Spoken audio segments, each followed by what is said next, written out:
fizeram de tudo para aliviar o povo de Israel. O primeiro ponto, então, meus amados irmãos, da lição que eu quero extrair é o seguinte. Primeiro ponto: as tempestades ou a tempestade não pode danificar os servos de Deus. Você pode passar por uma tempestade, você pode enfrentar a tempestade, mas a tempestade não danifica o servo de Deus. Existiam 3 pessoas dentro daquele barco. Meus amados irmãos, o motivo pelo qual aquelas pessoas não iam morrer e aquelas pessoas não estavam em pior condições do que as condições que eles já estavam, que não eram boas, é porque existiam 3 cristãos ali. Eu quero aproveitar e falar sobre uma grande verdade.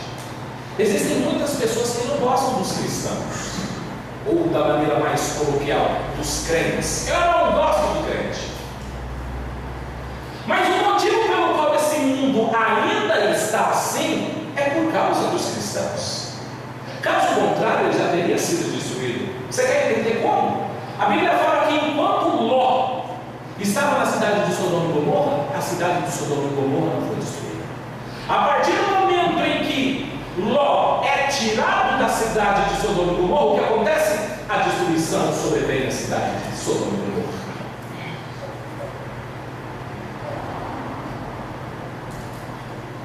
Ou seja, Deus ele poupa muitas das pessoas, meus amados irmãos, porque existe um fiel ou existe uma fiel onde ele está. Muitas das vezes uma casa não é totalmente destruída, muitas vezes uma família não é totalmente destruída, e mesmo enfrentando problemas, aquela família subsiste. Sabe por quê? Porque existe um cristão naquele lugar, e o Senhor cuida daquela pessoa e daquelas pessoas que por algum motivo estiverem do lado dela. O Senhor tem um cuidado especial. Aquele barco só não estava em piores situações porque existiam 3 cristãos com eles. Versículo de número 20: e não aparecendo havia já muitos dias nem sol nem estrelas. Talvez quando você lê isso você pode achar que não é nada importante, meus amados irmãos, mas a navegação naquela época era feita através das estrelas. Quando ele fala há muitos dias já não tinha nem sol nem estrelas, ele quer dizer, ninguém sabe para onde está indo, ninguém sabe aonde estão perdidos. O sol, as estrelas, os astros eram para eles o que a bússola ou o GPS é para a gente hoje. É o que te orienta para onde você deve ir, para onde você deve voltar, o que você deve fazer. Eles já não tinham sol nem mais estrelas. É nessa situação, meu amado irmão, que nós somos então levados a confiar em Deus. Por isso que Deus muitas vezes Ele deixa que nós passemos por algumas situações para que a gente aprenda. Ah, não, eu estou ganhando bem ainda. A minha casa está bem porque eu tenho um bom salário. Eu sou um ótimo funcionário, eu sou bom nisso, eu sou bom aquilo. Aí de repente Deus permite que venha uma enfermidade e você já não consegue mais trabalhar. Aí a pessoa começa a falar, Deus, cuida de mim. Ou seja, Deus fala, eu quero saber em quem verdadeiramente você tem depositado a sua confiança. Eles depositaram a confiança, ou seja, esse mesmo piloto e o mestre do capítulo 11, não, nós conhecemos as estrelas e nós vamos chegar lá. Agora, eles não tinham nem sol nem estrelas. Imagina a pessoa perguntando, e para onde a gente vai? Imagina aquele homem olhando para lá e não vendo nada. Não sei. Para onde nós estamos levando? Não sei. Eu não tenho mais referências para me guiar.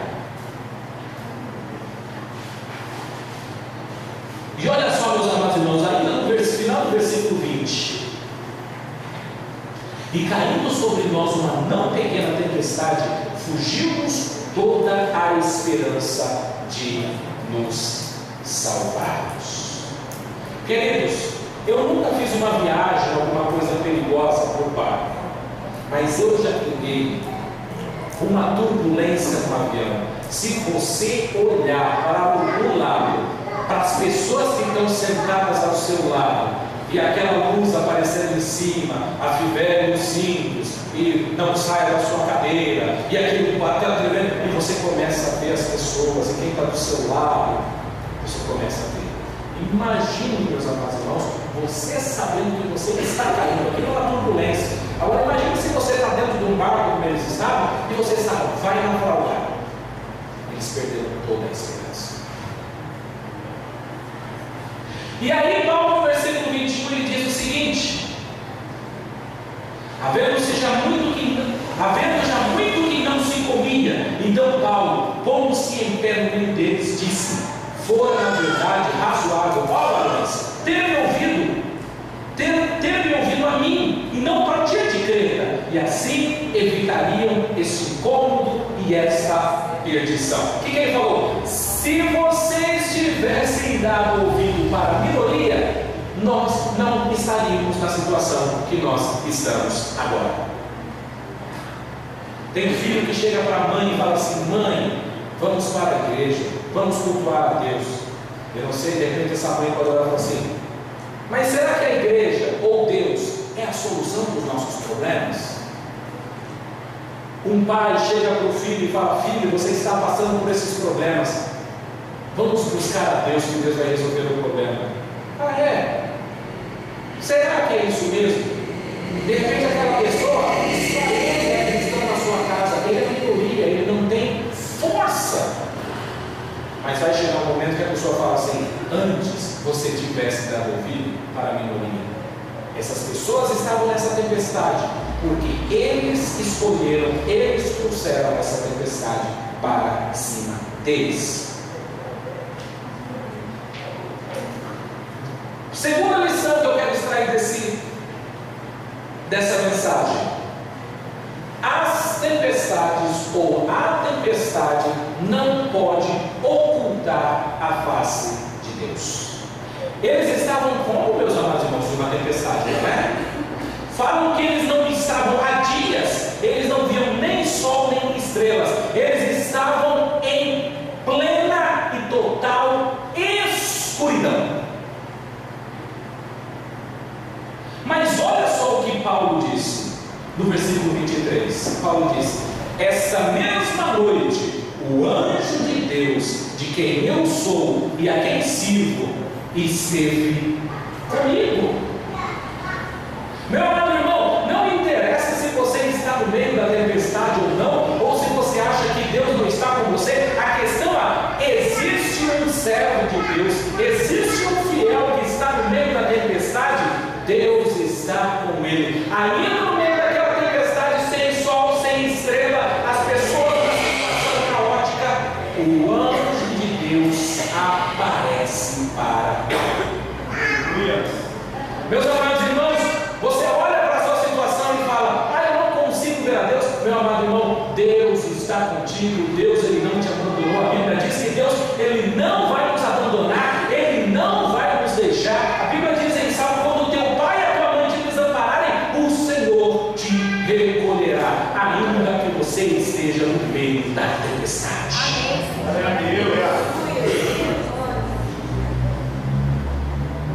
E por fim, antes de eu apresentar o último ponto, olha só que interessante, nós não lemos essa parte, mas eu gostaria que você fizesse uma pequena leitura. Versículo número 30. Procurando, porém, os marinheiros fugir do navio. A situação era tão feia que os marinheiros queriam saltar. Vamos abandonar esse navio, porque não vai ter solução. Agora olha só a palavra de Deus. No versículo 24, o anjo do Senhor disse assim a Paulo: Paulo, não temas, importa que sejas apresentado a César, e eis que Deus te deu todos quanto navegam contigo. Sabe o que o anjo falou para Paulo? Paulo, eu estou na tempestade, eu estou contigo, eu sei que não foi opção sua entrar nesse navio, eu estou contigo, eu estou te guardando, e eu te dou uma palavra: nenhum desses homens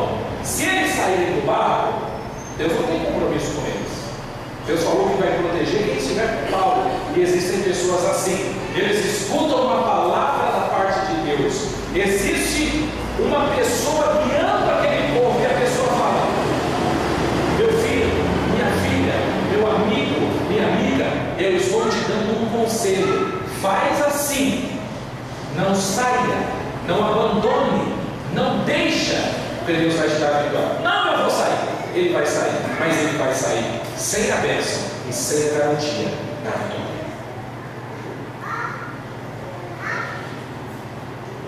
Olha o que Paulo diz no versículo 31. Se esses homens não ficarem no navio, não poderei salvá-los. Ou seja, se esses homens não ficarem aqui comigo, eles não vão ser salvos. E por fim, meus amados irmãos, a tempestade não pode impedir a vontade de Deus.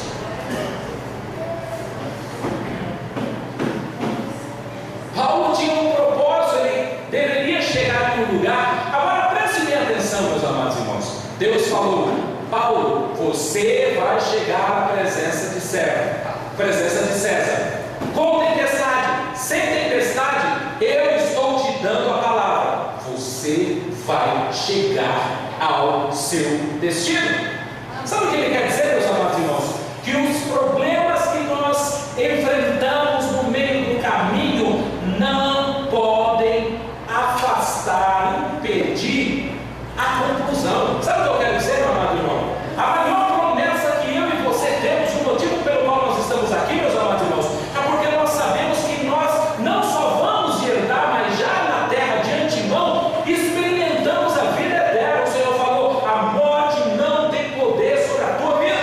A Bíblia diz em Coríntios 15: ó morte, onde está o teu aguilhão? Onde está a tua vitória? Por quê? Porque o nosso mestre, o nosso Senhor, ele ressuscitou. Sabe o que ele está querendo dizer? Querido, você pode estar enfrentando um problema agora, você pode estar passando pela tempestade, mas se você está com Deus e Deus está contigo, a vontade de Deus será cumprida. Não existe problema, porque tem alguém te ameaçando, tem um vizinho te chateando, tem alguém na igreja querendo frustrar os seus caminhos.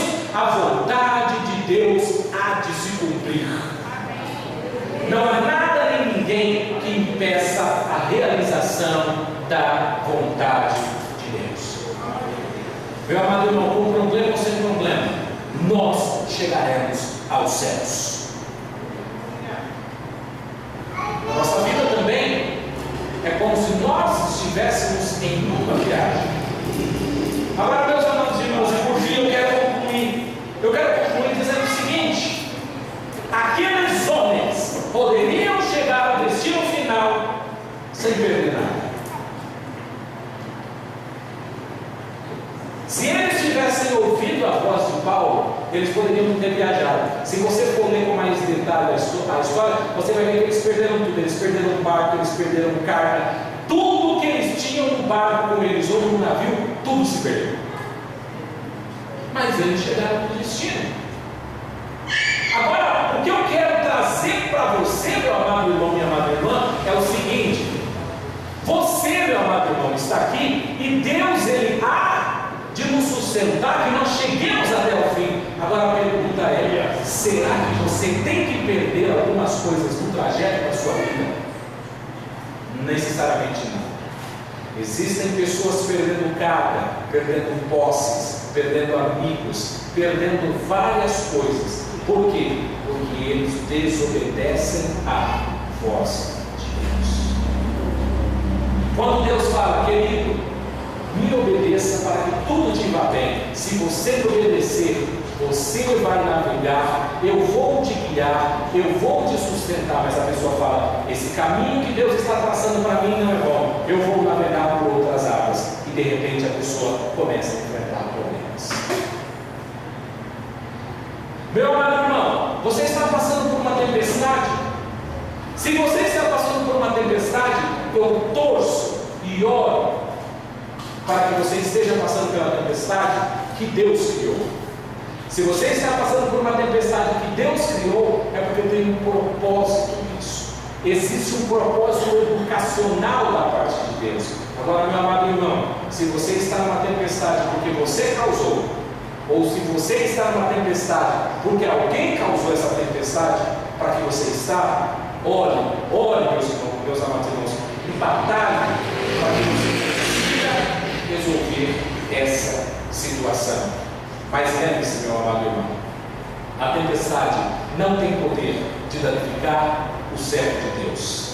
A tempestade não tem o poder de ocultar a face de Deus. E a tempestade não pode frustrar os planos que Deus tem para a sua vida. Com tempestade ou sem tempestade, a vontade de Deus será realizada. Curva a cabeça.